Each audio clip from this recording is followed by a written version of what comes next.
GT Holidays, South India's #1 travel brand. Darling, electronics, mobile மற்றும் furniture in 10 கோடி தீபாவளி பரிசு மழை. Taste the symphony of Milky Mist Capella Chocolatum.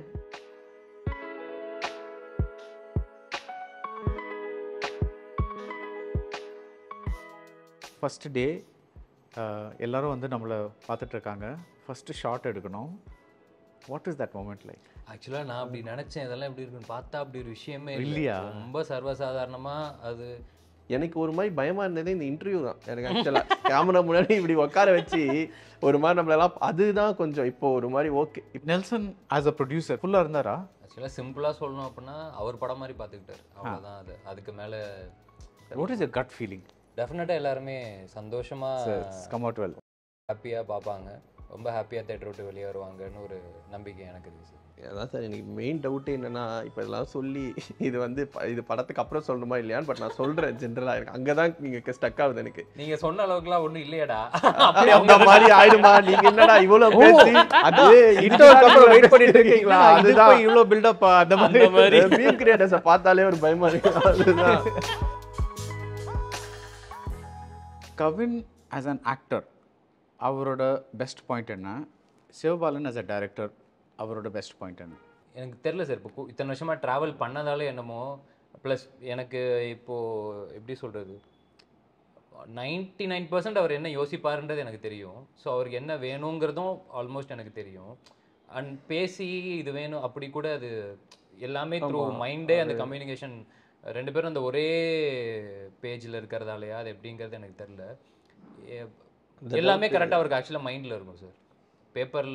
பேப்பர்லேயும் இருக்கும், எல்லாத்துலேயுமே இருக்கும். பட் ஆனால் அது எடிட் கொண்டு அது என்ன எப்படி வரப்போகுது, இந்த ஷார்ட்டு கரெக்டாக இங்கே இப்படி கட் ஆச்சுன்னா அடுத்தது எப்படி வரணுன்றது எல்லாமே அவருக்கு அது மைண்டில் இருக்கும். ஸோ ரொம்ப கிளியராக இருப்பாப்புல, என்ன பண்ணணும் என்ன எடுக்கணும் அப்படிங்கிறதுல ரொம்ப கிளியராக இருக்கும். ஒரு அந்த கன்விக்ஷன் ரொம்ப ஸ்ட்ராங்காக இருக்கும். எனக்கும் கூட இத்தனை வருஷமாக ட்ராவல் பண்ணுறதால எனக்கு ஓகே, இவர் தான் எதிர்பார்ப்பாப்புல, இந்த பாலை போட்டால் இது முடிஞ்சிடும் அப்படிங்கிறது நம்மளுக்கும் தெரியும். அதனால் மேக்ஸிமம் அந்த சோண்டே தான் இருந்தோம் ரெண்டு பேருமே. ஆனால் அது நான் ஜஸ்ட் ஆடிங் அ பாயிண்ட் சொன்னது நானே யோசிச்சிருக்கேன். ஆக்சுவலாக நான் வந்து அப்படியே யோசிப்பேன் நிறையா இடத்துல வந்து நான் சொல்லும் போதில் நான் பண்ணிடுறேன் அப்படின்னா பார்த்தா அது கரெக்டாக நம்ம யோசிச்சது அது எனக்கு இப்போ தான் தெரியுது. ஓகே, நிஜமாவே வந்து பழகினதுனால சொல்லியிருக்கான் போல. இல்லை அப்படி இல்லை. படத்தில் ஆக்சுவலாக வந்து கவின் ரெட்டினா தவிர ஒரு குரூப் ஆஃப் ஆக்டர்ஸ் இருக்காங்க. ஸோ நாங்கள் ரொம்ப அது கான்ஷியஸாக என்னென்னா ரொம்ப ஃப்ரெஷ்ஷாக இருக்கணும்னு சொல்லி நிறைய புது ஆக்டர்ஸை தான் வந்துட்டு காஸ்ட் பண்ணி இது பண்ணோம். ஸோ அவங்க எல்லாருக்குமே வந்து நான் வந்து ஒரு டபுள் த டைம்ஸ் நான் சொல்லுவேன், இந்த ஒரு இப்படி பண்ணணும், இது பண்ணலாம், அது பண்ணலான்னு சொல்லி அந்த கான்வர்சேஷன்ஸ் நிறையா இருக்கும். ஸோ அப்படி இருக்கும்போது கவின் கிட்ட வந்து ஒரு பெரிய இந்த ஷாட் இருக்குது எல்லாருமே இருக்க மாதிரினா கவின் கிட்ட நான் கொடுக்குற வந்து இன்புட்ஸ் கம்மியாக தான் இருக்கும். பட் அது வந்து நான் யோசிக்கிறது வந்து ட்ரான்ஸ்லேட் ஆகும். ஏன்னா நான் நரேட் பண்ணி அந்த ஸ்கிரிப்டை படிக்கும் போது somewhere he has at understanding of what exactly நான் யோசிச்சு எழுதியிருப்பேன் இதை என்ன மாதிரி ஒன்று வரும்ன்றது. ஸோ அதான் வென் ஹி டோல் திஸ் எனக்கே ரொம்ப சர்ப்ரைசிங் ஆச்சு. நான் யோசிச்சுக்கேன் நிறையா வாட்டி கரெக்டாக அந்த இதை மீட்டர் பிடிக்கிறான் அப்படின்னு சொல்லிட்டு. அது அண்ட் அபவுட் கவின் நீங்கள் கேட்டிங்கல்ல, குட் திங் அபவுட்ன்றது என்னென்னா நிறைய ஸ்கிரிப்ட்ஸ் டிஸ்கஸ் பண்ணியிருக்கோம் சார் நாங்கள். ஸோ வந்து இப்போது ஹீஸ் டூயிங் அதான் சின்ன சின்ன வித்தியாசங்கள் வச்சு வேறு ஒரு படம் பண்ணும்போது சம்வேர் வந்துட்டு கவினை மீட் பண்ண அந்த டைம்லேருந்து இப்போக்குள்ளே வந்து as an actor he has grown. But also வந்து ஒரு ஸ்கிரிப்ட் சென்ஸ்ன்ற ஒரு விஷயத்தில் வந்து நிஜமாகவே வந்து ஒரு நிறையா நல்ல படங்கள் பார்த்து அந்த ஏன்னா நான் வந்து ஒரு டிரெக்டராக தான் ஆகணுன்றதுனால நம்ம ஆட்டோமேட்டிக்காக நம்மளோட ரெஜிமில் அது வந்துடும், படங்கள் பார்க்கணும் இது பண்ணணுன்றது. இப்போ வந்து ஃபார் ஹிம் வந்து இந்த படங்கள் இது பார்க்கலாம், இந்த விஷயங்கள் பண்ணலான்னு சொல்லி நான் என் கண்ணுக்கு முன்னாடி அந்த இதை வந்து இப்போ நெல்சன் சார் கூட டிஸ்கஷனில் வரும்போது இது பண்ணும்போது அந்த ஒரு க்ரோத் பார்ப்பீங்களே நீங்கள், அந்த ஐடியாஸ் இது வந்து சஜஸ்ட் பண்ணுறது இந்த விஷயங்கள் அது பார்த்துட்டு இப்போ எங்கள் ரெண்டு பேருக்குள்ள ஆக்சுவலி நிறையா டிஸ்கஷன்ஸ் இருக்கும் வந்து இதில் வந்து க்ரியேட்டிவாக இது பண்ணலாமா அது பண்ணலாமான்னு ஒரு ஜான்ராக்கு ஏற்ற மாதிரி வந்து ஃபார் எக்ஸாம்பிள் வந்துட்டு அவங்க நயன் மேம் படத்தில் ஒரு ஜான்ரா, இது ஒரு ஜான்ரானா அந்த படத்துக்கு வந்து இப்போ க்ரியேட்டிவ் சஜஷன்ஸ் எதாவது இருக்குன்னா அந்தந்த இதுக்கு ஏற்ற மாதிரி இன்புட்ஸ் இருக்கும் பயங்கரமாக. அது வந்து என்னன்னா நமக்கு சில டைம் தோணும்ல, சில நம்ம இது பண்ணும்போது நம்ம ஒன்று யோசிச்சு எழுதியிருப்போம், அதை யோசிச்சு எழுதும் போது அந்த இது இப்படி இப்படி இருந்தால் நல்லா இருக்குமா அப்படி சொல்லும் போது அந்த கான்வர்சேஷனுக்குள்ளே வந்து நான் ஃபஸ்ட் டைம் டேரக்டர் தான், நம்ம ஓவராக பேசக்கூடாது. பட் நான் சொல்கிறேன், இப்போ சில இன்ஸ்டன்சஸில் நான் ஒர்க் பண்ண படங்களையும் அதிலே நான் பார்த்துருக்கேன். டோட்டலாக சம்மந்தமே இல்லாமல் யாராவது ஒருத்தவங்க சொன்னாங்கன்னா அதை வந்து நம்ம என்னடா இது எப்படி அவங்களுக்கு அவங்க ஏதோ ஒரு அப்படி இல்லாமல் அந்த அந்த வர இன்புட் வந்து சீனை எலிவேட் பண்ணுற மாதிரி இருக்கும்ல, அது வந்து நான் பார்த்த ஃபஸ்ட் டேலேருந்து இப்போ வரைக்கும் கவினுக்கு ஒரு இது இருக்கும்ல, ஒரு டிஃப்ரென்ஸ் இருக்கும்ல, அதை வந்து நான் இந்த படம் டைரக்ட் பண்ணும்போது நான் வந்துட்டு அதை டிஸ்டிங்காக பார்த்தேன். ஓகே இவ்வளோ டிஃப்ரென்ஸ் இருக்குது from the time when I was discussing scripts with நாங்கள் 2 பேரும் ஏடிஸாக இருக்கிற டைம்லேருந்து இப்போ வந்து is understanding of the craft இது எல்லாமே இவ்வளோ இதாக இருக்குன்றது. பாருங்க கீழே பார்த்துட்டு இருக்கிறேன் எனக்கு இந்த புகழ் மாலை வரும்போது அப்படியே கீழே அப்படியே ரொம்ப மாடஸ்ட்டாக பார்த்துட்டு இருக்காரு. இல்லை சார், அது நம்ம இப்போ எனக்கு அதானே சார், நான் பெருசாக நம்ம டிகிரி அந்த மாதிரிலாம் இல்லை. ப்ளஸ் ஆக்டிங்க்குன்னு ஒரு பேசிக்காக கிளாஸ்லாம் போனேன். ஆனால் அதுக்கப்புறமேட்டு எனக்கு புக்கு படிக்கிறது அவ்வளோவா இன்ட்ரெஸ்ட் இருக்குது, ஆசை இருக்குது. ஆனால் சும்மா சொல்கிற எக்ஸ்கியூஸ் மாதிரி சொல்ல முடியாது. வீட்டில் வாங்கின புக்கெல்லாம் இருக்குது. ஒரே ஒரு வாட்டி புத்தக கண்காட்சிக்கு போய் வாங்கிட்டுலாம் வந்தேன். இன்னைக்கு வரைக்கும் அதில் ஒரு 2 புக்கு தான் படிச்சிருப்பேன். ஆனால் படம் பார்க்கறது நம்ம வந்து ஆக்டிங் புக்கா இல்லை சார், சும்மா அப்படியே இந்த சிறுகதைகள் அந்த மாதிரி அந்த மாதிரி எது அது எதுவும் சொல்லுவாங்க படித்தா எனக்கு அப்படி இருக்கும். படம் பார்க்கறது தான் இருக்கிறதுலே ரொம்ப ரொம்ப பிடிக்கும். ப்ளஸ் படிக்கிறத விட கேட்குறது ரொம்ப பிடிக்கும். இப்போ எனக்கு அதுவும் பெருசாக நாலேஜ்லாம் எப்படின்னா இந்த மாதிரி யாராவது சொன்னாதான். இப்போ ஒரு சொல்லுவாப்பில் இந்த படம் சூப்பராக இருக்குது, இந்த லாங்குவேஜில் இது பார்த்தியா அது பார்த்தியா, அப்படி போய் பார்த்து அதுலேருந்து எதாவது லேர்ன் பண்ணிக்க முடியுமா அந்த இதுதான். ஸோ சுற்றி இருக்கிறவங்களாம் என்னெல்லாம் கொடுக்குறாங்களோ அதுலேருந்து எடுத்துக்கிற இன்புட் தான். பட் அதை எடுத்துக்கணும். C for example I think ஒரு ஃபியூ மந்த்ஸ் பேக் செல்வராகன் ஒரு ட்வீட் போட்டிருந்தான்னு நினைக்கிறேன். That Kavin is a very talented actor and very realistic actor அப்படின்னு சொல்லிட்டு நான் வந்து லிஃப்ட் பார்த்தோன்னே உங்ககிட்ட சொன்னேன். தட் லைக் ஒரு இன்ஸ்டிங்க்ட் இருக்கும். தட் இஸ் சில பேருக்கு வந்து பார்த்தாலே ஒரு சரிப்பா இவங்களுக்கு ஒரு மேபி ஃபுல்லி 100% இல்லைன்னா கூட ஒரு ஃபஸ்ட் படத்துலேயே ஒரு 80% வந்துட்டாங்க. அப்போ that's like that's very good. Like so when Selvaraghavan says this, but உங்களுக்குள்ள ஒன்று இருக்குமா? தட் இஸ் ஐயோ அவர் சொல்கிறாரு நம்ம நிஜமாவே அவ்வளோ அந்த அளவுக்கு போயிருக்கோமா அப்படிங்கிற ஒரு டவுட் இருக்குமா? ஆக்சுவலாக அந்த டவுட் எப்பயுமே இருக்கும். இந்த மாதிரி யாராவது சொல்லும்போது சரி அப்போ உண்மைதான் போல, வேலையை கரெக்டாக தான் பண்ணுறோம் அப்படின்ற ஒரு தெம்பும் தைரியமும் இன்னும் கொஞ்சம் ஒரு வேலிடேஷன் மாதிரி. ஆமாம் சார், அப்படிதான். ஏன்னா நம்ம எல்லாமே வியந்து பார்த்த ஆட்கள் அவரும் ஒருத்தர். ஏன்னா அன்றைக்கெலாம் எனக்கு ஃபஸ்ட்டு என் ஃப்ரெண்டு குரூப்பில் தான் அனுப்பிச்சிருந்தானுங்க ஸ்க்ரீன்ஷாட். எஞ்சதும் பார்த்தா ஃபஸ்ட்டு நம்பவே முடியல. கொஞ்சம் நேரம் ஏதாவது பேக் அக்கௌண்ட்டாக இருக்க போதுடா நம்ம பாட்டு ஏதாவது ரிப்ளை பண்ணி அப்புறம் ஓடி போய் குடுன்னு செக்லாம் பண்ணி பார்த்தா சார் தான் போட்டிருந்தார். பயங்கர ஹாப்பியாக இருந்துச்சு. ஸோ ஒரு கான்ஃபிடென்ட் ஆக்டணும். கான்ஃபிடென்ட்னா அதுதான் சார், ஒரு கதை கேட்டு அந்த கதை இதுக்குள்ளே நம்மளை அடாப்ட் பண்ணிக்க முடியுமா அப்படிங்கிற வரைக்கும் ஒரு டவுட் இருக்கும் சார். ஒன்ஸ் அது வந்துருச்சு அப்படின்னா அதுக்கப்புறமேட்டு அது கான்ஃபிடன்ஸ் இருக்கிறதால தான் நம்பி தான் அதை நம்ம இறங்குறோம். இல்லை ஏன் கேட்டேன்னா சீரியல் ஆக்டிங்க்கும் ஃபில்ம் ஆக்டிங்க்கும் நிறைய டிஃப்ரென்ஸ் இருக்குது. பிகாஸ் ஸ்டைல் சொல்கிறேன், புரியுது, ஒன்று பெட்டர் ஒன்று இது அந்த மாதிரி சொல்லலை.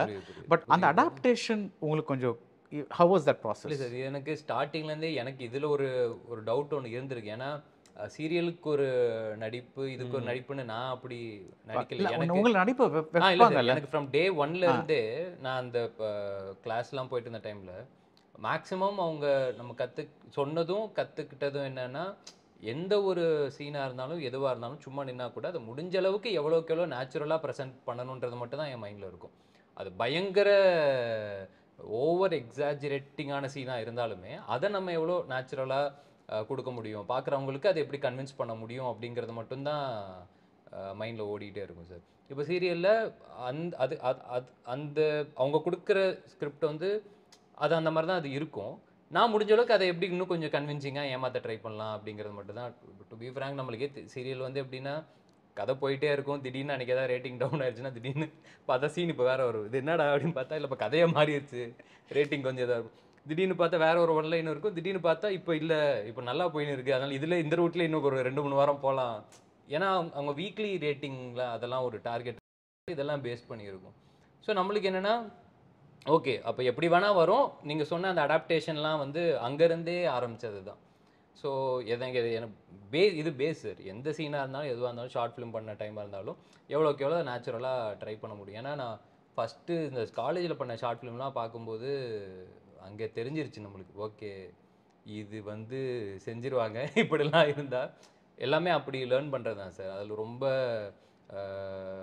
ஒரு மாதிரி எப்படி சொல்கிறது நேச்சுரலாகவே நடிச்சிருக்க மாட்டோம். எனக்கு ஃபஸ்ட்டு கிளிசரினை கண்ணுக்கு உள்ளே போடணுன்றதே தெரியாது. ஷார்ட் ஃபிலிம் காலேஜ் பண்ணிட்டு இருக்க டைமில் இங்கேருந்து இப்படிலாம் வச்சுருக்கேன் நான். அதுக்கப்புறமேட்டா அதை கண்ணில் போடணுண்டா அப்படிலாம் சொல்லி எல்லாமே லேர்னிங் தானே சார். ஸோ அங்கேருந்து முடிஞ்ச அளவுக்கு எவ்வளோக்கு எவ்வளோ அதை நம்ம யதார்த்தமாக ப்ரெசென்ட் பண்ண ட்ரை பண்ணுறோமோ அவ்வளோக்கு எவ்வளோ ஆடியன்ஸ்க்கு அது கன்வின்சிங்காக இருக்கும், அவ்வளோக்கு எவ்வளோ அவங்க நம்புவாங்க. இவ்வளோ தான் டார்கெட்டு. அது சீன் எப்படி வருதோ அந்தந்த சிச்சுவேஷன் எப்படி வருதோ அதுக்கேற்ற மாதிரி நம்ம அதை அடாப்ட் பண்ண ட்ரை பண்ணுறோம். நீங்கள் கிளிசரின்னு சொன்னோன்னே எனக்கு இந்த அனதர் ஃபேவரட் சீன் ஞாபகம் டாடாவில் அந்த ஆட்டோ திரும்பி வரப்போ நீங்கள் அழுவீங்கல்ல. பிகாஸ் அது ஆரம்பத்தில் வந்து நீங்கள் எதுக்குமே அழமாட்டேன் அப்படின்னு அப்பனா கிட்ட சொல்லிட்டு அப்புறம் இந்த இதா தட் சீன் வாஸ் ஃபேண்டாஸ்டிக். அது ரொம்பவே வந்து பிகாஸ் ஃபர்ஸ்ட் ஆஃப் ஆல் அந்த எழுதின விதம் அது அமைஞ்ச இடம் தட் இஸ் ஸ்க்ரீன் பிளேல அந்த சீன் வந்த இடம் எல்லாமே இருக்குது பில்ட் ஆன இடம். பட் அதை தாண்டி ஒரு ஆக்டிங்னு ஒன்று இருக்குல்ல. So that again was a very fantastic thing. So what is your favourite acting moment of his bloody பெக்கரில் ஏதாவது சொல்லுங்கள். ஸ்பாய்லர் இல்லாமல் பிளடி பெக்கரில் நீங்கள் கேட்ட அதில் ஒரு அதான் அதுதான் இப்போ எதை சொல்லலாம் அது சொல்லாமா சொல்லக்கூடாதா தெரியல. படம் தான் ஸ்பாயிலர்னா எந்த இடத்துல வரும் எப்படி வரும் அப்படி சொன்னா ஓகே. அதான் அந்த மருந்து போட்டு விட்டு அந்த இன்டர்வலுக்கு அப்புறம் ஒரு இடம், இன்டர்வலுக்கு அப்புறம் அடுத்த ஒரு 15 மினிட்ஸ்ல ஒரு இடம் ஒரு அதான் சார் எனக்கு மெயின் டவுட்டு என்னென்னா இப்போ இதெல்லாம் சொல்லி இது வந்து இது படத்துக்கு அப்புறம் சொல்லணுமா இல்லையான்னு பட் நான் சொல்கிறேன் ஜென்ரலாக எனக்கு அங்கே தான் நீங்கள் ஸ்டக் ஆகுது. எனக்கு நீங்கள் சொன்ன அளவுக்குலாம் ஒன்றும் இல்லையாடா அந்த மாதிரி ஆயிடுமா? நீங்கள் என்னடா இவ்வளோ பேசி அது இன்டர்வலுக்கு அப்புறம் வெயிட் பண்ணிட்டு இருக்கீங்களா? அதுதான் இவ்வளோ பில்டப் அந்த மாதிரி மீம் கிரியேட்டர்ஸை பார்த்தாலே ஒரு பயமா இருக்கு. அதுதான் இல்லை அதை என்னன்னா ஒரு பர்டிகுலர் டேக் அது ஒரு லாங் ஷாட் அது. ஸோ அது படத்துலேயே இப்போ பேசிக்காக என்ன அந்த ட்ராக்கு சும்மா தான் இருக்கும், நாங்கள் யூஸே பண்ண மாட்டோம். அது ரொம்ப அந்த பர்டிகுலர் ஒரு இடத்துக்கு தான் அப்படின்ற மாதிரி ஒரு இடத்துக்கு தான் நானும் டிஓபியும் பேசி அந்த மாதிரி ரொம்ப மினிமலாக தான் மூமெண்ட் ஷாட்ஸே இருக்கும் படத்தில். எழுதும் போதே டிசைட் பண்ண ஒரு விஷயம் இந்த படத்துக்கு இந்த மாதிரி ட்ரீட்மெண்ட் இருந்தால் தான் கரெக்டாக இருக்கணும். ஸோ அந்த மாதிரி ஒரு பர்டிகுலர் இடம் வந்துட்டு வச்சு ஒரு எமோஷ்னலான ஒரு மூமெண்ட் படத்தில். ஸோ அதுக்கு அந்த இதெல்லாம் செட் பண்ணி கரெக்டாக அந்த இது பண்ணி he performed. We are convinced எங்களுக்கு வந்து ஓகே அவ்வளோதான் அப்படின்னு சொல்லி கரெக்ட் ஒரு டேக் அவ்வளோதான், இதுக்கு மேலே ப்ராப்பராக எனக்கு நினச்சது வந்துருச்சு அப்படின்னு சொல்லி தென் ஹீ ரிக்வெஸ்டட் இல்லை நான் இன்னும் ஒரு வாட்டி பண்ணட்டா அப்படின்னு சொல்லிட்டு. ஸோ ஐ தாட் எதுக்கு அதே இதில் நான் எடுக்கணும், நான் வேறு இதில் வச்சு நான் எடுக்கிறேன்னு சொல்லிட்டு ஃப்ரேம் மாற்றி ஒரு இதுவாக எடுத்தோம். ஸோ எடுத்துட்டு என்ன வாட் வாஸ் த ஷாட் ஒரு க்ளோஸ் ஃப்ரண்டல் ஒரு க்ளோஸ்அப் ஒன்று இந்த ரேஞ்சில் இருக்கிற மாதிரி. ஸோ அதில் வந்து he perform that same shot, அதுக்கு ப்ரீவியஸ் இது வந்து அந்த ட்ராக்கின் அதே ஷாட்டு. ஸோ எனக்கு அதை பார்த்ததுக்கப்புறம் ஓகே பயங்கரமாக ஹோல்ட் ஆகுதுன்ற போது தென் ஐ திங்க் இதுதான் வந்து பண்ணுறது கரெக்டு அப்படின்ற மாதிரி we decided. So that was my favourite இது. Right. I think maybe that is why உங்கள் ஏதோ ஒரு விதத்தில் உங்கள் ஏடி எக்ஸ்பீரியன்ஸும் ஹெல்ப் ஆகிருக்குன்னு நினைக்கிறேன். ஆமாம் சார். பிகாஸ் அந்த உங்களால் ஆக்டராக மட்டும் இல்லாமல் you're able to think as ஒரு டைரக்டராக ஒரு ரைட்டராக கொஞ்சம் I mean to the extent. Sir ஏன்னா இப்போது அண்ணன் ஃபஸ்ட்டு ஒரு ஐடியா ஒன்று கிராக் பண்ணுறாரு அப்படின்னா அந்த ஐடியா வரும்போது அதுக்கப்புறமேட்டு அதை நாங்கள் ஒரு 10-15 வாட்டி அதை டிஸ்கஸ் பண்ணி அது டயலாகாக மாறி அது பேப்பரில் மாறி அங்கேருந்து அது ஆக்டர்கிட்ட போய் அந்த ஆக்டர்கிட்டருந்து அது வெளியில் வர இந்த கம்ப்ளீட் ப்ராசஸை நம்ம பக்கத்துலேயே இருந்து வேடிக்கை பார்த்துருக்கோம் இல்லையா. அதுக்கு கொஞ்சம் பார்த்து ஏதாவது பண்ணணும்ல அந்த மாதிரி தான் சார். ஸோ எல்லாமே அந்த கற்றுக்கிட்டது தான் அங்கே ஹெல்ப்ஃபுல்லாக இருக்கணும். நம்ம லாஸ்ட் டைம் ஸ்டார் போது பேசுகிறோம். ஆமாம் சார். அப்போலேருந்து இது மட்டும் what has changed in Cavin's life? I think அவ்வளோ யோசிக்கணும்னா ஒரு படம் சைன் பண்ணியிருக்கோம் அவ்வளோதான் சார். ஓகே. 9 மேம் படம் அது மட்டும் அது ஆக்சுவலாக ஆமாம் அந்த ஒரு படம் தான் இது பண்ண அவ்வளோதான் சார் சேஞ்ச். மற்றபடி எல்லாமே ஆஸ் இட் இஸ். ஸோ அது ஃபேமிலி ட்ராமான்னு சொன்னீங்க. ஆமாம் சார். அண்ட் தென் ஆண்ட்ரேயோட வெற்றியோட ப்ரொடக்ஷனில் மாஸ்க் பண்ணுறீங்க. ஸோ அது வந்து அது என்ன மாதிரி படம்? அது வந்து அதுவும் கொஞ்சம் அந்த ஒரு டார்க் காமெடி அந்த டைப்ஸில் அப்படி ஒன்று இருக்கும் சார். கொஞ்சம் ஒரு லைட்டாக ஒரு ஆக்ஷன் மூடு கொஞ்சம் த்ரில்லராக அந்த மாதிரி சொல்லுவாங்க. ரைட். ஸோ இதெல்லாம் வந்து அடுத்த ஒரு வருஷத்தில் வருமா? 2025 சார். ரிலீஸ்லாம் நம்மளுக்கு எப்படி சார் வரணும் எல்லாமே. அதுவும் இன்னும் முடிகிற ஸ்டேஜில் தான் இருக்குது. மேக்ஸிமம் இன்னொரு நம்ம ரிலீஸ்க்கு முன்னாடி அந்த ஷூட்டே முடிஞ்சிடும். அந்த மாதிரி தான் எல்லாமே பிளான் பண்ணி வச்சுருக்கோம். அதுக்கப்புறமேட்டு அவங்க டிசைட் பண்ணுவோம். ஓகே. அண்ட் நம்ம வந்து ஒரு படம் பண்ணோம் அப்படின்னு வந்துகிட்டே இருப்போம். பட் ஃபஸ்ட்டு டைம் வந்து ஃபஸ்ட்டு டே எல்லோரும் வந்து நம்மளை பார்த்துட்ருக்காங்க, ஃபஸ்ட்டு ஷாட் எடுக்கணும். What is that moment like? ஆக்சுவலாக நான் அப்படி நினச்சேன், இதெல்லாம் எப்படி இருக்குன்னு பார்த்தா அப்படி ஒரு விஷயமே இல்லையா? ரொம்ப சர்வசாதாரணமாக அது ரொம்ப நார்மலாக தான் இருந்துச்சு. அதுதான் நம்மளை அறியாமல் ஓகே இப்போ சிவபாலன் எப்படி எடுக்க போகிறாப்புல அப்போல்லாம் ரெடி ரெடி ரெடி வாங்க வாங்க வாங்க ரெடி அசம்பிள் ரெடி ரெடி சைலன்ஸ்மா ஓகே டேக் போகலாம் ரெடி ரெடி இவ்வளோதான் இருந்துச்சு. எனக்கு தெரிஞ்சு கவினுக்காக ஞாபகம் இருக்கு, எனக்கு எதுவுமே ஞாபகம் இல்லை. என்ன இல்லை ஏன்னா இந்த மொமெண்ட் நம்மளுக்கு என்னதான் இருந்தாலும் ஓகே இப்போ நானும் சில இடத்துல நம்ம ஆடியன்ஸாக மாறிக்கிறோம்ல, என்ன பண்ண போகிறாப்புல இவ்வளோதான் இருந்துச்சு. எனக்கு ஆக்சுவலாக அங்கெல்லாம் நவசா இல்லை சார். எனக்கு அங்கே வந்து அது நவசாவும் இல்லை, ஒரு இதுவாகவும் இல்லை, அப்படியே நர்வஸை கேட்கல. ஹவு டிட் லைக் அது எப்படி ஹவ் வாஸ் தட் மொமெண்ட்டுன்னு கேட்குறேன். பிகாஸ் நம்ம வந்து எவ்வளோதான் லைஃப்பில் ஒரு மொமெண்ட்டுக்காக நம்ம ப்ரிப்பேர் பண்ணிக்கிட்டாலும் அந்த ஆக்சுவல் மொமெண்ட் வரும்போது ஒரு it may not be the same இல்லையா? ஸோ அது கொஞ்சம் மாறலாம், நம்ம எக்ஸ்பெக்ட் பண்ணது கொஞ்சம் வேறு மாதிரி நடக்கலாம். அதான் அந்த மாதிரி கேட்டேன். அதான் எனக்கு பயங்கரமாக எதுவும் சொல்ல வரல. ஏன்னா நிஜமாவே வந்துட்டு அது அப்படியே அது கரெக்டாக எடுக்கணுன்றதுல தான் சார் மைண்டு ஃபுல்லாகவே இருந்தது. ஏன்னா ஒன்று யோசித்து ஒன்று பண்ணி இது பண்ணி இவ்வளோ பேர் ட்ரஸ்ட் பண்ணுறாங்க, ஒரு ஐடியாவாக ஒன்று சொன்னேன், அது பண்ணி நிறையா பேர் ட்ரஸ்ட் பண்ணாத போது ஒருத்தர் ட்ரஸ்ட் பண்ணி இது ஏன்னா அவருக்கு சம்வேர் நான் ரொம்ப நாள் அவர் கூட ஒர்க் பண்ணதுனால வந்து ஓகே இது கரெக்டாக பண்ணுவான் இவன்றதை ட்ரஸ்ட் பண்ணி ஒருத்தர் இது பண்ணான்ற போது அதை ஃபஸ்ட்டு வந்து அதை கரெக்டாக பண்ணும். இன்னொன்று வந்து நான் நினச்ச மாதிரி படம் வந்து வரும்போது அது கரெக்டாக அது மைண்டு ஃபுல்லாக அதில் தான் இருந்தது எனக்கு. அதனால அது அன்னைக்கு எனக்கு நான் டைரக்ட் பண்ணுறேன் ஃபஸ்ட் ஷாட் இது பண்ணுறேன்றதுலாம் எதுவுமே எனக்கு எதுவுமே இல்லை. ஏன்னா ஆக்டர்ஸ் எப்படி பர்ஃபார்ம் அதில் தான் மைண்ட் இருந்தது. எனக்கு தெரிஞ்சு எல்லாருக்கும் அப்படி தான் இருக்கும்னு நினைக்கிறேன் சார். அப்படி தான் இருக்கும். எனக்கு ஒரு மாதிரி பயமாக இருந்தது இந்த இன்டர்வியூ தான். எனக்கு ஆக்சுவலாக கேமரா முன்னாடி இப்படி உட்கார வச்சு ஒரு மாதிரி நம்மளெல்லாம் அதுதான் கொஞ்சம் இப்போது ஒரு மாதிரி ஓகே இப்போது வந்து ஒரு 20 மினிட்ஸ் போனதுக்கப்புறம் கொஞ்சம் நார்மலாக இருக்கு. நீங்கள் சொன்னதுக்கு நல்லாவே பேசுகிறீங்க. அதுதான் ரொம்ப இது சொன்னார். So as an audience I am going to bloody beggar.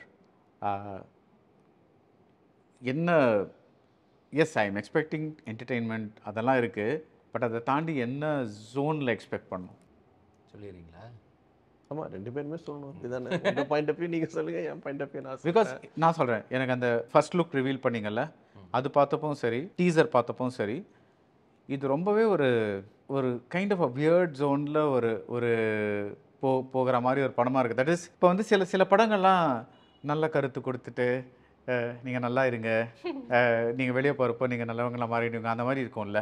அந்த மாதிரிலாம் இல்லாமல் ஜஸ்ட் ஏதோ ரொம்ப ராவாக ஒரு மாதிரி லைக் எனக்கு மனசுக்கு பட்டதை நான் சொல்கிறேன், அந்த மாதிரி இருந்தது. So is that kind of? ஆமாம் சார், அதான் சார் நம்ம இது சொல்லணும் சொல்லக்கூடாது அந்த மாதிரி இன்டென்ஷனில் வந்து ஒரு என்டர்டெயின் பண்ணணுன்றது தான் அதோட இது. பட் அதில் வந்து யூஷுவல் பேட்டர்னில் பண்ணாமல் ஒரு எக்ஸ்பெரிமெண்டலான அட்டம் தான் சார் அது. கமர்ஷியல் இதுக்குள்ளே ஒரு பயங்கர எக்ஸ்பெரிமெண்டலான அட்டம். ஐ திங்க் தட் ஆடியன்ஸ்க்கு வந்து இட் வில் பி ஒரு in some way new experience, ஒரு சின்ன அட்வென்ச்சர் மாதிரி தான் இருக்கும் அந்த படமே வந்து. ஏன்னா படத்தில் கவின் கேரக்டரோட பாயிண்ட் ஆஃப் வியூ தான் ஆடியன்ஸோட பாயிண்ட் ஆஃப் வியூ. ஸோ வந்து ஒரு வேர்ல்டுக்குள்ளே இல்லை என்டர் படத்தில் ஒரு பாயிண்டில் ஒரு அதுக்குள்ளே போய் அங்கே நடக்கிற விஷயங்கள் எல்லாமே ரொம்ப ஸோ அந்த அட்வென்ச்சர் தான் சார் அது வந்துட்டு. அண்ட் அது வந்து ஆடியன்ஸ்க்குமே பயங்கர எக்ஸைட்டிங்காக இருக்கும்னு தான் நினைக்கிறோம். ரைட். ஸோ இந்த என்டையர் ஜேர்னியில் உங்களுக்கும் சரி நெல்சன் ஆப்வியஸ்லி ஆரம்பத்தில் ஸ்கிரிப்ட் படிச்சுட்டு நோட்ஸ் கொடுக்க அதெல்லாம் இருக்குது. But through the shooting as a producer, because this is his first production, ஃபுல்லாக இருந்தாரா? ஆக்சுவலாக சிம்பிளாக சொல்லணும் அப்படின்னா அவர் படம் மாதிரி பார்த்துக்கிட்டார், அவ்வளோதான். அதுக்கு மேலே ஏன்னா நாங்கள் பார்த்துருக்கோம்ல எல்லா இதுலையுமே. அவர் படம்னா எல்லாமே கரெக்டாக நடக்கணும், இவருக்கு எல்லாமே கரெக்டாக நடக்கணும், படம் கரெக்டாக வரணும், எடுக்கிறதெல்லாம் நம்ம ஓகே நல்லா பேசணும், அதெல்லாம் கரெக்டாக வருதா, எல்லாமே ஈச் அண்ட் எவ்ரி ஸ்டெப்பில். இப்போ தான் சொல்கிறேன், ப்ரோமோ அந்த இதுலேருந்து கம்ப்ளீட்டாக அண்ணனோட ஐடியா தான் அது. ஸோ அப்போ அந்த படத்தோட ஃபஸ்ட்டு ஒரு விஷயம் வருதுன்னா அதை எப்படி ப்ளேஸ் பண்ணணும், ஆடியன்ஸ்க்கு என்ன மாதிரியான ஒரு வெறுமனே ஒரு ஃபர்ஸ்ட் லுக்கோ ஒரு டீசரோ நம்ம அந்த மாதிரி விடாமல் இப்படி ஒன்று பண்ணால் இன்னும் இது கரெக்டாக போய் அந்த படத்தை இது எல்லாமே நம்மளோட சொந்த படத்துக்கு தானே நம்ம யோசிப்போம். ஸோ லிட்ரலாக அது அவர் படம் மாதிரி அவர் பார்த்துக்கிட்டார். But as a director you had full freedom. அதான் சார் நான் டீட்டெயிலாகவே சொல்கிறேன். அது வந்து என்னென்னா அந்த கதை நான் ஆக்சுவலாக அவர்கிட்ட நிறைய கதை சொல்லியிருக்கேன் சார் இதுக்கு முன்னாடி, ஓகேவா. அவர் வந்து அது கரெக்டாக கேட்டு இது பண்ணுவார். சில கதை சொல்லும் போது நீ கரெக்டா இந்த கதை, ஆனால் இது முன்னாடி ஒரு படம் பண்ணிட்டு இதை பண்ணால் பெட்டராக இருக்கும், நம்ம யோசிக்கும் போது பயங்கரமாக யோசிச்சிடும் இஷ்டத்துக்கு. அதை வந்து சொல்லும் போது ஓகே, அவர் வந்து அந்த ப்ராக்டிக்கல், ஏன்னா அவர் நிறைய விஷயம் பார்த்தோன்னா கரெக்டாக சொல்லுவார். சம்வேர் நான் இந்த கதை சொல்லும் போது நம்ம இந்த கதை அவருக்கு கண்டிப்பாக பிடிக்காது, பட் நம்ம இதை சொல்லுவோம், அவர் கேட்டதுனால சொல்லுவோம், சொல்லிவிட்டு நம்ம அப்படியே ட்ரை பண்ணி பார்த்தா இந்த கதை அவருக்கு பயங்கரமாக கனெக்ட் ஆகி பயங்கரமாக ஒர்க் ஆச்சு. அவருக்கு வந்து சம்வேர் இல்லைடா நீ இதுதான் கரெக்டு, இது பண்ணுறது வந்து கரெக்டு, இதில் சம்வேர் எனக்கு உன்னோட நீ ஒன்று லாட் ஆஃப் யூ இன் தட்ன்ற மாதிரி ஃபீல் பண்ணார். ஸோ அந்த கதையை சொல்லி ஓகே பண்ணலை சார், அதுதான் சார் ரொம்ப கஷ்டமாக இருந்தது ஆக்சுவலாக. ஏன்னா அதில் வந்து அவர் நரேட் பண்ணி ஒரு கதையை வந்து இது பண்ணி, அண்ட் அவர் ஒரு நாள் வந்து ஓகே டே இது பண்ணலாம்டா அப்படின்ற மாதிரி ஒரு இது வரும்ல, பண்ணலாம், ஆல் தி பெஸ்ட் நல்லா பண்ணுன்னு. எனக்கு அதுக்கப்புறம் எனக்கு தெரியல, மேபி கவின் கிட்ட பேசியிருக்கலாம், இவங்ககிட்டலாம் பேசியிருக்கலாம், எனக்கும் அவருக்கும் கான்வர்சேஷனே இல்லை, மினிமல் கான்வர்சேஷன் தான், ஓகேவா. ரொம்ப பயங்கர மினிமல். நான் பெருசாக அவரும் பேசினதே, படம் பாட்டுக்கு ஷூட்டிங் அப்படியே போயிட்டே இருக்கும், பார்த்தா திடீர்னு பார்த்தா அப்படியே வருவார், ஏதோ ஒரு 10 நாளைக்கு ஒரு தடவை அப்படியே வருவார், அப்படியே அந்த மாதிரி சும்மா பார்ப்பாரு, ஒரு 20 மினிட்ஸ் இருந்துட்டு ஓகே அப்படி சும்மா ஒரு சிரிச்சுட்டு அவ்வளோ போயிடுவார். நானும் பெருசாக எதுவும் இதுவோ படம் நடக்கும்போது அது இது இருக்கும்ல, எதுவுமே நானும் பெருசாக பேசினா அவரும் எதுவுமே கேட்டதில்லை. அதுக்கப்புறம் அந்த ப்ரோமோ வந்ததில்ல, அது எப்போனா படம் கரெக்டாக கடைசி நாள் ஷூட்டிங் முடித்தோம், கடைசி நாள் ஷூட்டிங் அன்றைக்கி வந்தார். கடைசி நாள் ஷூட்டிங் வந்து ஒரு 20 மினிட்ஸ் நின்று அப்படியே பார்த்துட்டு இருந்தார். பார்த்துட்டு அவருக்கு என்ன தோணுச்சுன்னு எனக்கு தெரில, அதுக்கப்புறம் இந்த ப்ரோமோ பண்ணலாம் அப்படின்ற மாதிரி ஒரு முடிவு பண்ணி, அவருக்கு பேசிக்காக அந்த கண்டென்ட் மேலே ஓகே இது நான் நினச்ச மாதிரி ஒரு மாதிரி கரெக்டாக தான் வந்திருக்குன்ற பிலீஃப் இதை வந்து என்னோட இது தான் வந்து பிலீஃப் வந்ததுனால அங்கேருந்து இந்த படம் இப்போ வரைக்கும் வந்திருக்குல்ல, அதாவது நாங்கள் ஷூட்டிங் முடித்ததுலேருந்து அது வந்து அவரோட இதுதான், அந்த ப்ரோமோ ஐடியா வந்து அவர் தான் கொடுத்தாரு, இந்த மாதிரி ஒன்று பண்ணலாம். ஏன்னா படத்தில் நீ வந்து நான் எங்கே வந்து எனக்கு பயங்கரமாக இருந்துச்சுன்னா அந்த லுக்கை நீ எடுத்துகிட்டு வந்து காமிக்கும் போது தான் எனக்கு வந்து பயங்கரமாக பசங்க பண்ணியிருக்காங்களே அப்படின்ற மாதிரி இருந்தது. அதை வச்சே இந்த ப்ரோமோ ஐடியா பண்ணுவோம். அதுக்கப்புறம் வந்து இந்த டைட்டில் ஐடியா வந்து இப்படி பண்ணால் இதாக இருக்கும். ஒரு ப்ரொடியூசராக எப்படிலாம் சிப்பின் பண்ண முடியும், க்ரியேட்டிவ் சைடில் வந்து எப்படிலாம், ஃபைனான்ஸ் சைடு இந்த சைட் பிளானிங் எல்லாம் ஓகே, பட் க்ரியேட்டிவ்லி ஆல்சோ வந்து இந்த ப்ராடக்ட்டை வந்து இப்படி எடுத்துகிட்டு போனால் இது, அதாவது ப்ராடக்ட்டை பார்த்துட்டு தான் அதை டிசைட் பண்ணேன். நான் ஸ்கிரிப்ட் சொல்லி டிசைட் பண்ணல, படத்தை பார்த்துட்டு அந்த படத்தை வந்து அங்கங்கே எடிட் பண்ணுவோம்ல ஒரு ஷெட்யூல் முடியும் போது, அதை பார்த்ததுக்கப்புறம் அவருக்கு தெரிஞ்சுது ஓகே இது வந்து கரெக்டு, இந்த மாதிரி நம்ம இந்த ப்ராடக்ட்டை இப்படி எடுத்துகிட்டு போகலான்ற மாதிரி அவர் டிசைட் பண்ணி அவரோட காலில் வந்த விஷயங்கள் தான் அந்த ப்ரோமோவும் அந்த டைட்டில் விஷயமும். ஸோ இதுக்கப்புறம் தான் ஆக்சுவலாக நாங்கள் பண்ணதே வெளில வரப்போகுது, teaser and trailer and the film. So இது வரைக்கும் கூட்டு வந்து விட்டாரு, இதுக்கு மேலே நாங்கள் வந்து இது பண்ணது தான், இதுக்கு மேலே நாங்கள் பண்ணியிருக்கிறத வச்சு ஆடியன்ஸ்க்கு எப்படி பிடிக்கும் பிடிக்காது. What is your cut feeling படத்தை பற்றி? அது டெஃபினட்டாக எல்லாருமே சந்தோஷமாக ரொம்ப ஹாப்பியாக பார்ப்பாங்க, ரொம்ப ஹாப்பியாக தேட்டர் விட்டு வெளியே வருவாங்கன்னு ஒரு நம்பிக்கை எனக்கு இருக்குது sir. Right, I want ask you because நீங்கள் வந்து எல்லாமே ஒரு இதுவாக இருக்குன்னு சொல்கிறீங்க. ஏன்னா இது அதுதான் சரி, எனக்கு என்னென்னா நான் தான் சொன்னேன் சரி, என்ன கண்டென்ட்டாக இருந்தாலும் இல்லை அந்த என்டர்டைன்மெண்ட் ஃபேக்டர், கமர்ஷியல் எலிமெண்ட்ஸ் எல்லாம் இதெல்லாம் கரெக்டாக இருக்கா அப்படிங்கிறது தான் நம்ம யோசிப்போம். எனக்கு இதில் எல்லாமே இருக்குது சார் இந்த படத்தில்.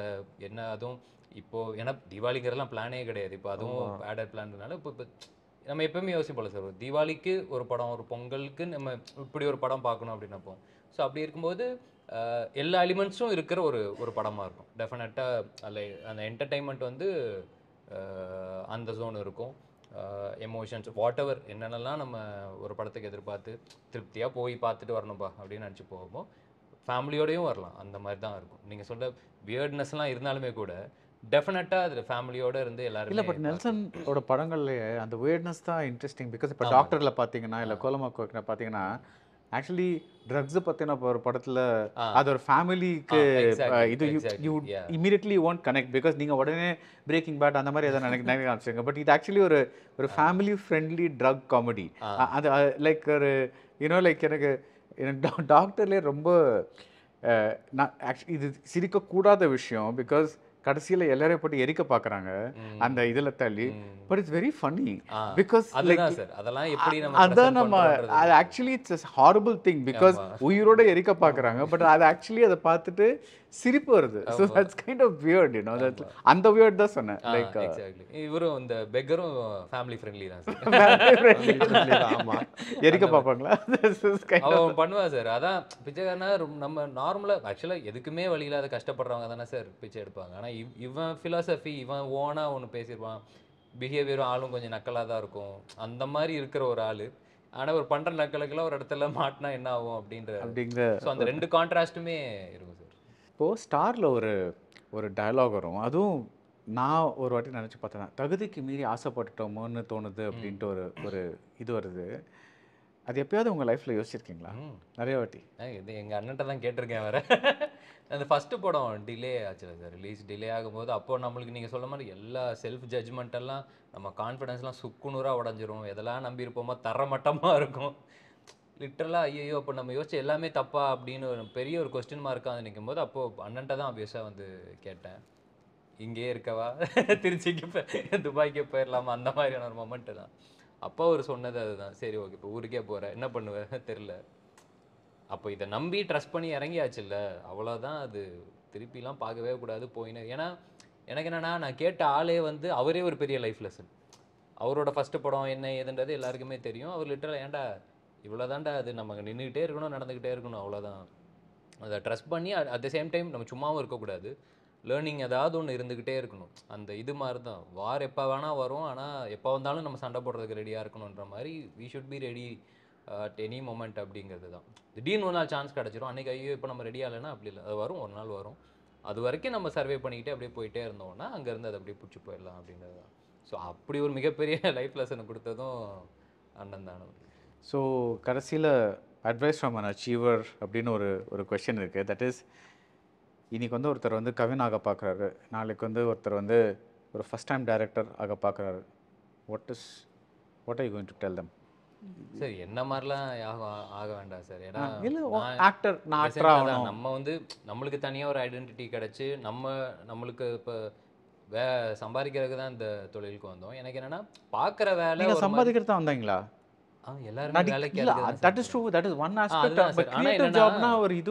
எக்ஸாக்ட்லி அதான் சார். எனக்கு என்னன்னா நான் ஃபர்ஸ்ட் இந்த காலேஜில் இருக்கும்போது இந்த ஹலோ எஃப்எம் தான் சார் ஒரு ஆடிஷன் மாதிரி அட்டன் பண்ணி அங்கே உள்ளே போய் பார்த்தது. நான் இது இருந்த டிபார்ட்மெண்ட்டுக்கும் அதுக்கு எதுக்குமே சம்மந்தமே கிடையாது.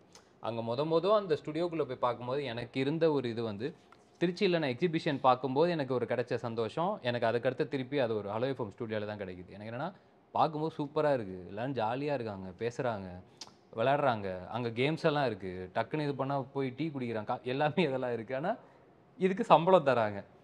அப்போ இவ்வளோ தான். நான் எப்படிப்பட்ட ஒரு ஆளுனா இப்படி இந்த இடத்துல இருக்கக்கூடிய ஒரு ஆள் தான். என்னால் டெஃபினட்டாக ஒரு ஆஃபீஸில் இருக்க முடியாது, அப்படி என்னால் அந்த வேலை பார்க்க முடியாது. ஒரு என்டர்டெயின்மெண்ட்டுக்கான இடத்துல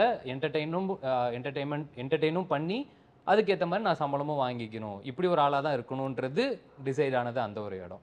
அப்படி எனக்கு அங்கேருந்து ஆரம்பிச்சதான் சார். ஏன்னா ஆக்டர்ன்றது இல்லை, நான் ஆர்ஜே ட்ரை பண்ணியிருக்கேன், விஜய் ட்ரை பண்ணியிருக்கேன், என்னெல்லாம் கிடைக்குமோ எல்லாமே ட்ரை பண்ணி ஒரு பாயிண்ட்டுக்கு அப்புறம் திருப்பி கிராக் ஆனது தான் இது. ஸோ அந்த மாதிரி ஆசைப்பட்டு வந்தது தான். ஸோ நான் நினச்சது அந்த டைமில் என் ஃபேமிலி பார்த்துக்கணும், என்ன நான் பார்த்துக்கணும், எனக்கு ஏற்ற மாதிரி அதுக்குன்னு என் வேலை வந்து ரொம்ப இதாக இல்லாமல் நான் சந்தோஷமாக ஏன்டா இந்த வேலைக்கு போகிறோம் அப்படி இருந்துடக்கூடாது. டெய்லி எந்திரிச்சா ஓகே இன்னைக்கு சூப்பர், இன்னைக்கு இந்த வேலை ஜாலி, இன்னைக்கு இந்த வேலை ஜாலின்றது திருப்பி நம்ம செய்கிற வேலைன்றது நம்மளை சந்தோஷப்படுத்தணும் சார். அப்போ தான் நம்ம சோலும் ஹாப்பியாக இருக்கும், நம்மளும் ஹாப்பியாக இருக்கும். அப்படி ஒரு வேலை இருக்கா? இந்த வேலை நான் அப்படி தான் சார். இல்லை, ஐ நோ நீங்கள் பிடிச்சி பண்ணுற வேலை, தினம் உங்களுக்கு இது இருக்குது. பட் சம்டைம்ஸ் லெட்ஸே ஒரு படம் நல்லா போகலன்னு வச்சுக்கோங்க, அஃப்கோர்ஸ் உங்கள் கரியரில் இது மட்டும் நாட் தட் மெனி ஃபிலிம்ஸ் அது, பட் ஐம் சேயிங் ஏதாவது ஒரு இது நடக்குது, இல்லை உங்களை பற்றி ஏதாவது நான் சொன்ன மாதிரி ஏதாவது ஒரு ரூமர் வருது, ஏதாவது some moments will be there. இல்லை தட் இஸ் ஆசைப்படுற இடம் பெருசு இல்லை சார். அப்போ அதுக்கேற்ற ஸ்ட்ரகிள்ஸ் எல்லாம் தாண்டி தானே சார் போய். ஓகே, பட் அந்த ஸ்ட்ரகிள்ஸ் வரும்போது அப்போ கொஞ்சம் ஒரு மாதிரி டிப் வருமா, இல்லை அதுவும் தாண்டி போயிடுங்களா? வரும் சார். நான் நிறையா சில இன்ட்ரெஸ்ட் கூட சொல்லியிருப்பேன், ஏதாவது கொஞ்சம் டவுன் ஆச்சுன்னா நான் வர இடம் இதுதான். என் ஆஃபீஸ்க்கு வருவேன், இவங்க கூடலாம் இருப்பேன், அது ஒரு 1/2 hour எங்களுக்குள்ளே இருந்துட்டாலே போதும், அது ஒரு மாதிரி திரும்பி ரெஃப்ரெஷ் ஆகிடும். இப்போ இன்னும் ஆச்சுன்னா ரெட்டினா வந்துடுவார், ரெட்டினா சுனில்னாலாம் அவ்வளோதான் சார். இந்த இடமே ஒரு மாதிரி ஹாப்பி ஆயிரும். நம்மளை நம்புகிற, நம்மளுக்கு நல்லது நினைக்கிற, அதே மாதிரி நம்ம அவங்களுக்கு நல்லது நினைக்கிற ஒரு 4 பேர் கூட எப்பயுமே இருந்துட்டோம்னாலே அதுவே கரெக்டாக எல்லாத்தையுமே சரி பண்ணுன்றது தான் நான் பிலீவ் பண்ணுவேன். அவ்வளோதான் சார் நம்மளோடது. ஸோ அப்படி இருக்கும்போது இப்படி தான் நான் ஆசைப்பட்டு நான் வந்தேன். எனக்கு ஒரு இடத்த பிடிச்சிக்கணும், அந்த இடத்துல நான் கடைசி வரைக்கும் நல்லபடியாக இருக்கணும் அப்படிங்கிறது தான் அந்த பிலீஃப். ஆமாம் சார். அந்த மாதிரி எல்லாருமே அப்படி ட்ரெஸ் பண்ணி வந்தாங்கன்னா அட் தி சேம் டைம் அதுதான் சார், அந்த வெயிட் பண்ணுற டைமோ இல்லை ட்ரை பண்ணுற டைமோ ட்ரையும் பண்ணோம், அட் தி சேம் டைம் நம்மளோட லேர்னிங்கும் கொஞ்சம் இருந்துக்கிட்டே இருக்கணும். அது நான் ரொம்ப நல்லா சொன்னீங்க. தட் இஸ் இது போருக்கு போகிற மாதிரி தினம் ப்ராக்டிஸ் பண்ணிகிட்டே இருந்தால் தான் நம்ம வந்து போருன்னு ஒன்று வரும்போது வில் பி ரெடி. அது இது ஓகே ப்ராப்பர் ஒரு 9 to 6 ஜாபு, இப்போ உங்களுக்கு பிரேக், இப்போ அது நம்மளுக்கு தெரியவே தெரியாது சார். எப்போ ஆனாலுமே நம்ம ரெடியாக இருந்துட்டா தான் இந்த வேலைக்கு அதுதான் கரெக்டுன்னு நான் நினைக்கிறேன். ரைட். ஏன்னா இப்போ பேக்கப் இருக்கிறவங்க ஓகே ஓரளவுக்கு ஏதாவது பண்ணலாம். எதுவுமே இல்லாமல் வெறுமனே அந்த ஆசை கனவோடு வரும்போது அங்கே ஸ்ட்ரகிள் இன்னும் கொஞ்சம் ஜாஸ்தியாக இருக்கும்ல. அவ்வளோதான் சார். அதான் சார் இது நான் ரொம்ப சிம்பிளாக தான் சொல்லுவேன். ஏன்னா நமக்கு இன்னும் படமே ரிலீஸ் ஆகலை. அதனால இந்த பாயிண்ட்ல என்னென்னா ரைட்டிங் தான் சார். நான் எழுதிட்டே இருப்பேன். அதை எழுதி அதை கரெக்ட் பண்ணி ஒரு பாயிண்ட்ல ஏன்னா இது இந்த பிளடி பெக்கரோட ஸ்கிரிப்ட் எவ்வளோ டைம் ஆச்சு எழுதுறதுக்கு? அது ஆச்சு சார். அது கிட்டத்தட்ட ஒரு 2 years எழுதும். 2 years அது ரிஃபைன் ஆகிட்டே இருந்துச்சு சார். அந்த ஐடியா ரிஃபைன் ஆகிட்டே இருந்தது. ஏன்னா எனக்கு நான் தான் சார் நான் பண்ணாத கரெக்டாக பண்ணணும் அப்படின்ற mind set. But start to finish 2 வருஷம் ஆச்சு. 2 வருஷம் வந்திருக்கும். நான் வேறு சில ஸ்கிரிப்ட்ஸும் ட்ரை பண்ணிட்டு இருந்தேன் வெளியில். அந்த டைமில் இது அப்படியே சைட் பை சைட் எழுதிட்டு இருந்தேன். ஒரு பாயிண்டில் இந்த ஐடியா டெஃபினட்டாக this is what I been waiting ஃபார்ன்ற மாதிரி எனக்கு தோணுனே. அதுக்கப்புறம் அதை வந்து ஃபுல் ஃப்ளெஜ்டாக எழுத ஆரம்பிச்சிட்டேன். ஸோ அதான் அது நான் ஹவ் ஐ ஸ்டார்டடு அப்படின்றது எனக்கு தெரியும். அங்கேருந்து ஐ கெப்ட் ரிஃபைனிங் மை செல்ஃப்ன்ற மாதிரி தான் எழுதி இல்லை. இது ஏன் இம்பார்ட்டன்ட்னா பிகாஸ் நிறைய பேர் வந்து ஸ்கிரிப்ட் எழுதணும்னு இருப்பாங்க. பட் அவங்களுக்கு மென்டலி ஒரு பிளாக் இருக்கலாம். தட் இஸ் ஐயோ இது ரொம்ப டைம் எடுக்கும், இது எப்போ கரெக்டாக வந்து அமையும், அதெல்லாம் வந்து நினச்சிட்டு இருப்பாங்கல்ல. ஸோ இவர் சொல்கிற மாதிரி at the moment you just focus on இன்றைக்கி நான் என்ன பண்ணுறேன், இன்றைக்கி நான் வந்து ஸ்கிரிப்ட் எழுதுறேன்னா, இன்றைக்கி நான் இது பண்ணுறேன்னா அப்படின்னு எழுதினாலே I think the days will just go by. இல்லை அதான் சார். அது இங்கே என்னென்னா I just want to add one thing. Somewhere the environment you are in also matters a lot sir. ஏன் சொல்கிறேன்னா நான் நெல்சன் சாரோட ஜேர்னி பார்த்துருக்கேன். அவரோட ஸ்ட்ரகிள்ஸ் எல்லாம் அதாவது எக்ஸ்பீரியன்ஸ் பண்ணதில்லை. அவர் கூட நான் முடிச்சுட்டு நான் வீட்டுக்கு போயிடுவேன். நான் வீட்டுக்கு போனால் ஜாலியாக தான் இருப்பேன். ஆனால் நம்ம அந்த அவர் பண்ணுற ஸ்ட்ரகிள் அவர் தான் அதை வந்து இது பண்ணார் ஒரு ஃபேஸில். அதை பார்த்துருக்கேன். எனக்கு கவின் கூட நான் பார்த்தேன். கவின் என்கிட்ட நிறையா சொன்னதே இல்லை. பட் எனக்கு தெரியும் கூட பழகினதுனால அந்த விஷயங்கள் அதெல்லாமே தெரியும். ஸோ சம்வேர் வந்து பட் ஒரு விஷயம் வந்து நம்ம ஒரு நினச்ச மாதிரி ஒரு விஷயம் நம்ம அடையணும்னா அதுக்கு வெயிட் பண்ணி ஒரு மாதிரி கரெக்டாக அதுக்கான பேஸ் எடுத்து தான் ஆகணும். நம்ம நினைக்கிற ஸ்பீடுக்கெல்லாம் இங்கே எல்லாமே நடக்காது. நம்ம ஒன்று கரெக்டாக பண்ணணும்னா அதுக்கு வெயிட் பண்ணி தான் ஆகணும் அப்படின்ற அண்டர்ஸ்டாண்டிங் வந்து எனக்கு யாரும் சொல்லலாம் இல்லை. சம்வேர் வந்து நான் இதோ சொன்ன மாதிரி ரெட்டினா எல்லாருமே பார்த்துருக்கேன். வந்து ரெட்டினா ஆஸ் அன் ஆக்டர் வந்து வேட்டை மன்னனில் வந்து ரொம்ப சின்ன ரோல் ஒருத்தர் பண்ணியிருப்பார். அங்கேருந்து திருப்பி ஒரு பெரிய இதுக்கப்புறம் வந்து தென் அவருமே ஸ்டார்டிங்கில் வந்தப்போ அவர் பண்ணார். அதுக்கப்புறம் அங்கேருந்து அவர் ஒரு ஆக்டராக வந்து எப்படி க்ரோ ஆகி ஸோ நம்ம பார்க்குறவங்கள சுற்றி இருக்கவங்கள பார்க்கும்போது அதான் வேர் கவின் வாண்டட் டு கோ அப்படின்றதுக்கு வாட் எஃபர்ட் அந்த மாதிரி எனக்கு ஒரு இடத்துக்கு போகணும் அப்படின்னு சொல்லி இருக்குது. அதுக்கு நான் ஒர்க் பண்ணிகிட்டே அப்படியே மெதுவாக பண்ணி ரிஃபைன் பண்ணிகிட்டே இருந்தால் ஒரு பாயிண்டில் அது நடக்கும்ன்ற இது இருந்தது. ஸோ அதுக்கான நான் கரெக்டாக என்ன ப்ரிப்பேர் பண்ணிக்கணுன்றது தான் பாயிண்ட். வந்து ஒரு ஸ்டோரி டெல்லராக, ரைட்டராக, ஒரு டிரெக்டராக வந்து அதை எக்யூப் பண்ணிக்கணுன்றது. ஸோ அந்த ப்ராசஸில் I was involve. Fantastic. Thank you so much and all the best for Bloody Beggar. Thank you sir. So thank you. ரொம்ப நல்லா எக்ஸ்பிளைன் பண்ணீங்க. நீங்கள் ஆக்சுவலி இங்கே ரொம்ப எக்ஸ்பீரியன்ஸ்ட் இன்டர்வியூ மாதிரி தான் பேசினார்ல. கொஞ்சமாக அப்படியே தோண்ட பேச ஆரம்பிச்சிட்டாரு. So thank you so much. All the best. Thank you sir. Thank you so much sir. படம் பார்த்து சொல்லுங்கள். GT Holidays, South India's #1 travel brand. Darling electronics mobile மற்றும் ஃபர்னிச்சரின் 10 கோடி தீபாவளி பரிசு மழை. Taste the symphony of Milky Mist Capella Chocolatum.